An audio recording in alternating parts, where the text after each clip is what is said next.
Xi Jinping মাননীয় প্রধানমন্ত্রীর সাথে আমি চায়না সফরে গিয়েছি।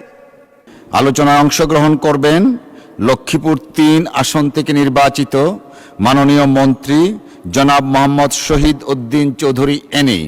জনাব শহীদ উদ্দিন চৌধুরী এনি, আপনার সময় 12 মিনিট। ধন্যবাদ আপনাকে।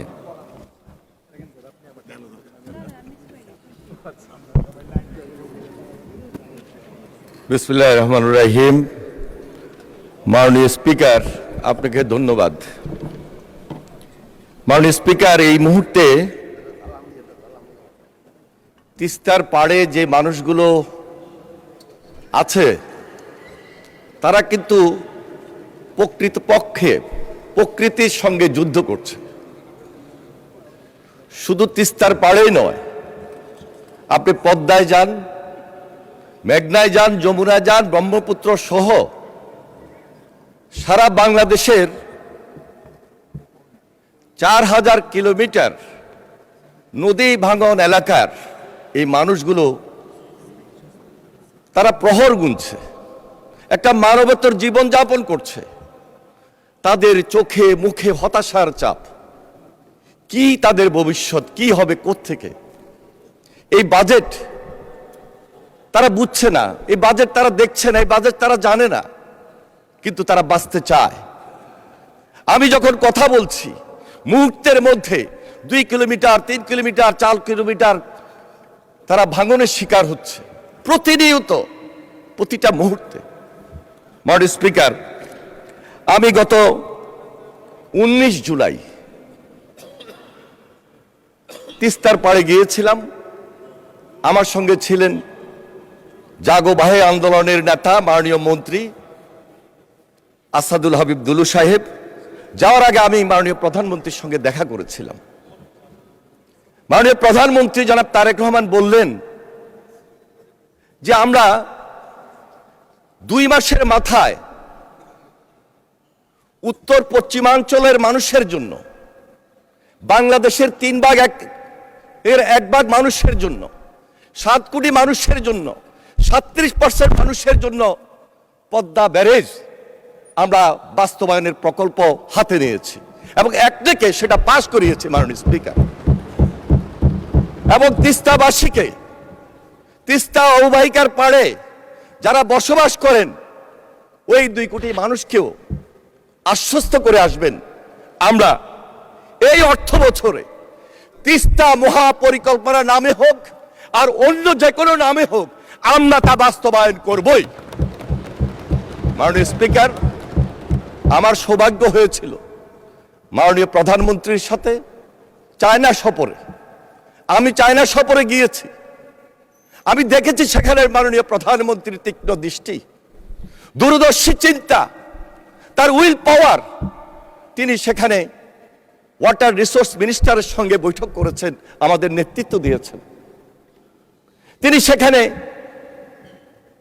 চায়নার প্রধানমন্ত্রীর সাথে বৈঠক করেছেন, নেতৃত্ব দিয়েছেন। চায়নার যিনি আইন প্রণেতা তার সঙ্গে তিনি বৈঠক করেছেন এবং সেখানে আলোচনা করেছেন, নেতৃত্ব দিয়েছেন। সর্বশেষ চায়নার প্রেসিডেন্ট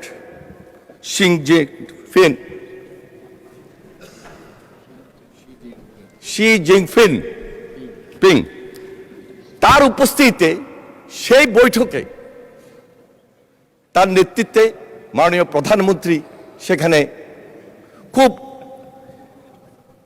যে আলোচনাটা উঠে আসার দরকার এই মুহূর্তে, বারবার যে আলোচনাটা আমাদের বাংলাদেশে হয়েছে, তিস্তা পাড়ের মানুষকে যে আশ্বাসটুকু দিয়েছিলাম মাননীয় প্রধানমন্ত্রীর পক্ষে, দেশের পক্ষে, সে আলোচনাটাই সেখানে আবার স্থান পেয়েছে। কারণ চায়নার প্রেসিডেন্ট ওয়াটার রিসোর্সের উপর তার একটা বিশেষ নলেজ রয়েছে। তিনি তার উপর একটা বই লিখেছেন, যেহেতু চায়না থেকেই মূল নদীগুলোর উৎপত্তি।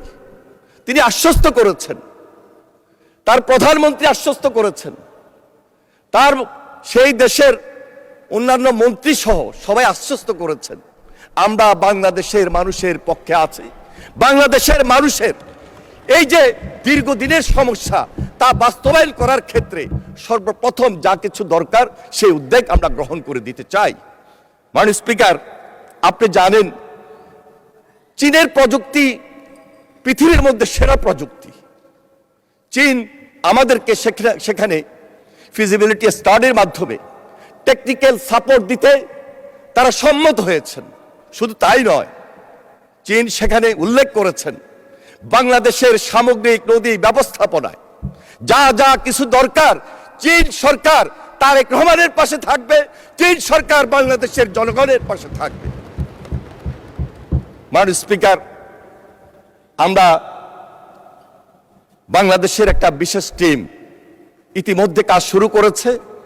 আমরা আশা করছি এই বাজেটে যে বরাদ্দটুকু বিশেষ প্রয়োজন সেই বরাদ্দ নিয়ে আমাদের এই দেশের এবং বহির্বিশ্বের আরো যদি দু একটা এক্সপার্ট টিম খুব দ্রুততম সময়ের মধ্যে এই ফিজিবিলিটি স্টাডি শেষ করে দৃশ্যমান পদ্মা ব্যারেজের মতো তিস্তা মহাপরিকল্পনা আমরা এই অর্থ বছরে স্টাডি কমপ্লিট করে তা বাস্তবায়নের উদ্যোগ গ্রহণ করব। মাননীয় স্পিকার, মাননীয় স্পিকার, পদ্মা ব্যারেজ আমাদের উত্তর পশ্চিমাঞ্চলের মানুষের দীর্ঘদিনের একটা স্বপ্ন ছিল। ফারাক্কা ব্যারেজ আমাদের সেই স্বপ্নকে শুধু শুষ্ক মৌসুমে নয়, বর্ষা মৌসুমও আমাদের সেই স্বপ্নকে যতই আমাদের সঙ্গে চুক্তি ছিল আমরা বাস্তবায়ন করার ক্ষেত্রে সেই সুবিধাটুকু পাই নাই। আমরা পানির হিস্সা পাই নাই। আমরা বিভিন্নভাবে বঞ্চিত ছিলাম। এখনো আমরা অনেকটাই বঞ্চিত।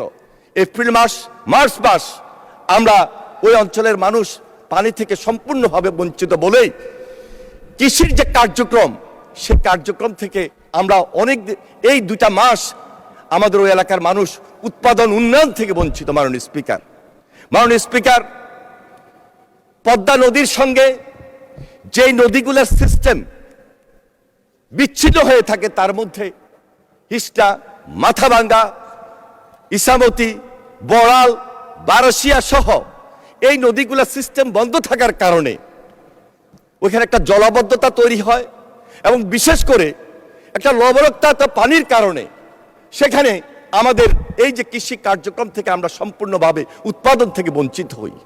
বিশেষ করে সুন্দরবন যে এলাকা, এই সুন্দরবন এলাকায় মাননীয় স্পিকার ইকো সিস্টেমের যে ভারসাম্য, এই ভারসাম্য থেকে সম্পূর্ণভাবে আমরা সেখানে বঞ্চিত হয়ে রয়েছি। মাননীয় স্পিকার, তাই আমরা আজকে যে পদ্মা ব্যারেজ একটাকে পাশ করেছি, সিদ্ধান্ত নিয়েছি খুব শীঘ্রই টেন্ডার প্রক্রিয়ার মধ্য দিয়ে এই কাজ শুরু হবে এবং আমাদের দেশবাসী ওই যে 3 ভাগের 1 ভাগ ওই অঞ্চলের মানুষ, পুরা দেশের মানুষ আমরা আমাদের জীবন জীবিকা যেটা ফিরে পাওয়ার তা আশা করি ইনশাল্লাহ আমরা সেখান থেকে মুক্তি পাবো। মাননীয় স্পিকার, তিস্তা নদীর স্থায়ী সমাধান এবং এই যে উত্তরবঙ্গের যে অর্থনীতির রূপান্তর, আমার বিশ্বাস আমাদের এই ধারাবাহিকতা এই প্রক্রিয়ার মধ্য দিয়ে আমরা ওই অঞ্চলের মানুষকে সম্পূর্ণ সুযোগ সুবিধা দিতে সক্ষম হব। মাননীয় স্পিকার, মাননীয় স্পিকার, আমাদের মাননীয় প্রধানমন্ত্রী তিস্তার মধ্যেই চায়নার সঙ্গে যে মিটিংগুলো হয়েছে, যে নেতৃত্ব তিনি দিয়েছেন এখানেই সীমাবদ্ধ ছিল না। বাংলাদেশ জাতীয়তাবাদী দলের সঙ্গে চায়না কমিউনিস্ট পার্টির একটা চুক্তি স্বাক্ষরিত হয়েছে। এই চুক্তির মধ্য দিয়ে তাদের সঙ্গে আমাদের একদিকে পিপল টু পিপল যে কন্ডাক্ট, আরেকদিকে রাজনৈতিক যে সমঝোতা, রাজনৈতিক যে সহযোগিতা তা আমরা নিশ্চিত করতে সক্ষম হব। মাননীয় স্পিকার, মাননীয় স্পিকার, আমাদের বাংলাদেশ এবং চীনের মধ্যে যে দ্বিপাক্ষিক এবং কৌশলগত যে সম্পর্ক এখানে যে আলোচনা স্থান পেয়েছে, এটা একটা অভূতপূর্ব উচ্চতায় গিয়েছে। মাননীয় স্পিকার, যেখান থেকে একটা অর্থনৈতিক মুক্তি আমাদের চলে আসবে। মাননীয় স্পিকার, মাননীয় স্পিকার, আপনি জানেন যে কঠিন চ্যালেঞ্জ নিয়ে আজকে আমরা মাঠে নেমেছি। এই চ্যালেঞ্জটুকু পাওয়ার জন্য দীর্ঘ 17 বছর আমাদেরকে অপেক্ষা করতে হয়েছে। আমাদের মাননীয় প্রধানমন্ত্রী দেশের বাইরে নির্বাসিত জীবনে ছিলেন। দেশনেত্রী বেগম খালেদা জিয়া অত্যাচার নির্যাতনের শিকার হয়েছেন। আমরা দেশনেত্রী বেগম খালেদা জিয়ার নেতৃত্বে একটা কঠিন আন্দোলন করে আজকে সবাই মিলে পার্লামেন্টে এসেছে। ঐক্যটা খুব জরুরি। ঐক্যের উপর আমাদেরকে ভর করতে হবে, ঐক্যটা নিয়ে আমাদেরকে এগিয়ে যেতে হবে। সেজন্য আমি মনে করছি আজকে এখানে আমার সামনে উপস্থিত বিরোধী দলীয় নেতা, কাশিমপুর জেলখানার কথা তো মনে পড়ে। একসঙ্গেই তো ছিলাম, ভিন্ন তো ছিলাম না। নামাজ পড়েছি, খাওয়া দাওয়া করেছি, আলোচনা করেছি এবং ফ্যাসিস্ট থেকে মুক্ত হওয়ার জন্য কৌশল নির্ধারণ করেছি। আবার যাব ইনশাআল্লাহ। আমরা সেই দায়িত্বশীল সরকার, আমরা সেই দায়িত্বশীল প্রধানমন্ত্রীর নেতৃত্বে রয়েছে। আবার আমাদেরকে যেতে হবে না, কারণ এদেশের মানুষ তারেক রহমানের সঙ্গে আছে, এদেশের মানুষ প্রেসিডেন্ট জিয়ার সঙ্গে ছিল, এদেশের মানুষ বেগম খালেদা জিয়ার নেতৃত্বে ছিল। আবার যাওয়ার ব্যবস্থা করবেন না বিরোধী দলীয় নেতা। কারণ যেই কথাটুকু পার্লামেন্টে বলছি, যেই কথাটুকু জেলখানায় বলেছেন, তার সঙ্গে কিন্তু আজকে চট্টগ্রামে যখন মিটিং হয় লালদিঘির ময়দানের, তার একটু মিল খুঁজে পাই না। মিলটা খুঁজে জাতিকে দেওয়ার জন্য দায়িত্ব আপনাদেরকেও নিতে হবে। মাননীয় স্পিকার, আমি শুধু এটাই বলবো, সময় শেষ, সময়ের দিকে শুধু তাকিয়ে বলছি যে 20,000 কিলোমিটার খাল খনন, এটা আমাদের arekta প্রতিশ্রুতি। শহীদ রাষ্ট্রপতি জিয়া রহমান মাননীয় মন্ত্রী, পানির অপর নাম জীবন। যেহেতু পানি সম্পদ মন্ত্রী, আপনাকে আরো 4 মিনিট বাড়িয়ে দেওয়া হলো। ধন্যবাদ মাননীয় স্পিকার। আমি কিন্তু পানির দ্বারে পানি দেওয়ার চেষ্টা করছি ইনশাল্লাহ মাননীয় স্পিকার। কারণ আমার এখানে মাননীয় সংসদ সদস্যবৃন্দরা প্রতিনিয়তই এই যে নদী ভাঙা, এই যে খাল খনন কর্মসূচির কারণে যে উপকারিতা, তা কিন্তু পাচ্ছেন বিদায় আজকে সেখানে ইমার্জেন্সি ওয়ার্ক এই গত 4 মাসে 500 কিলোমিটার ইমার্জেন্সি ওয়ার্ক করে কোন রকমের প্রোটেকশন দিয়েছে মাননীয় স্পিকার। খাল খনন কর্মসূচি আমরা টার্গেট রেখেছি কমপক্ষে 20,000 কিলোমিটার, কিন্তু আমি আশা করছি 20,000 কিলোমিটার মধ্যেই আমরা সীমাবদ্ধ থাকবো না। এটাকে আমরা 25,000 কিলোমিটারে নিয়ে যাওয়ার জন্য আমাদের আপ্রাণ চেষ্টা রয়েছে, যেন কোনোভাবেই আমরা সেখান থেকে বিচ্যুতি না হই। অনেকে সমালোচনা করার ক্ষেত্রে হয়তোবা করছেন যে কোথাও দেখি একটা বাড়ি খাল, আবার কোথাও দেখি একটা সরু খাল। একটু জানার ব্যাপার আছে মাননীয় স্পিকার, যেখানে সেচের খাল, ওই সেচের খালগুলো কিন্তু একটু ন্যারো হয়, সেখানে কিন্তু হেভি খাল কিন্তু ইচ্ছা করলে আমরা করতে পারি না। হেভি খাল দিয়ে আমরা নদীর সঙ্গে যে কানেক্টিভিটিটা আমাদের চরাঞ্চলে নিয়ে যেতে হয়, আমাদের গ্রামীণ অবকাঠামোতে নিয়ে যেতে হয়, গ্রামীণ অর্থনীতিকে চাঙ্গা করার জন্য, যেটি ছিল শহীদ রাষ্ট্রপতি জিয়া রহমানের আন্দোলনের অংশ, একটা কর্মসূচি, একটা বিপ্লব। আজকে তারেক রহমানের নেতৃত্বে এই খাল খনন কর্মসূচির মাধ্যমে আমরা নতুন জাগরণ সৃষ্টি করেছি মাননীয় স্পিকার, যেখান থেকে আমাদের উৎপাদন দ্বিগুণ হবে। যে উৎপাদন শহীদ রাষ্ট্রপতি জিয়া রহমানের আমলে আমরা রপ্তানি পর্যন্ত করতে সক্ষম হয়েছি, আশা করছি তারেক রহমানের নেতৃত্বে সেদিকেই আমাদের যাওয়ার খুব প্রবল ইচ্ছা রয়েছে। আশা করছি সেটাও আমাদের পক্ষে সম্ভব হবে মাননীয় স্পিকার। মাননীয় স্পিকার, আমি আমার লক্ষ্মীপুর, আমাদের ফ্যামিলি কার্ডের জন্য একটা গ্রামকে সিলেক্ট করা হয়েছিল।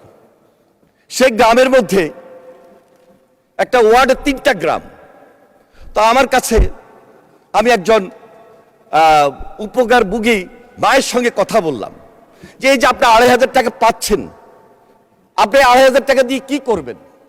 উনি তাৎক্ষণিকভাবে আমাকে উত্তর দিলেন, 2,000 টাকা আমি খরচ করব, 500 টাকা আমি সঞ্চয় করব। 2,000 টাকা কোথায় খরচ করবেন?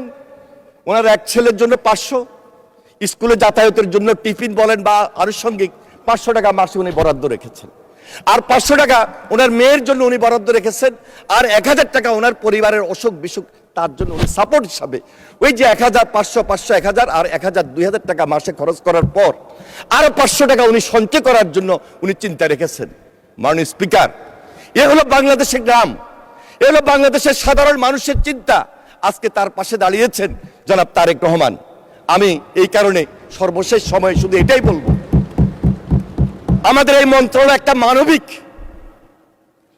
কথার প্রতি আমরা সবসময় দৃষ্টি রাখি, মানবিক লোকগুলোর পাশে থাকি। পানি সম্পদ মন্ত্রণালয়, এই মন্ত্রণালয়ে মানবিক অনেকগুলো দিক রয়েছে যা আমার বক্তৃতার মধ্যে বারবার ফুটে এসেছে।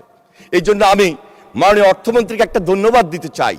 একটা মানবিক বাজেট যারা তারেক রহমানের নেতৃত্বে তিনি দিতে সক্ষম হয়েছেন মাননীয় স্পিকার। এই জন্য আমি অশেষ ধন্যবাদ জানাই মাননীয় স্পিকার। মাননীয় স্পিকার, একসঙ্গে ছাত্র রাজনীতি করেছি, ঢাকা বিশ্ববিদ্যালয়ে আপনি নেতৃত্ব দিয়েছেন, আপনার পাশাপাশি আমিও ঢাকা বিশ্ববিদ্যালয়ে নেতৃত্ব দিয়েছিলাম।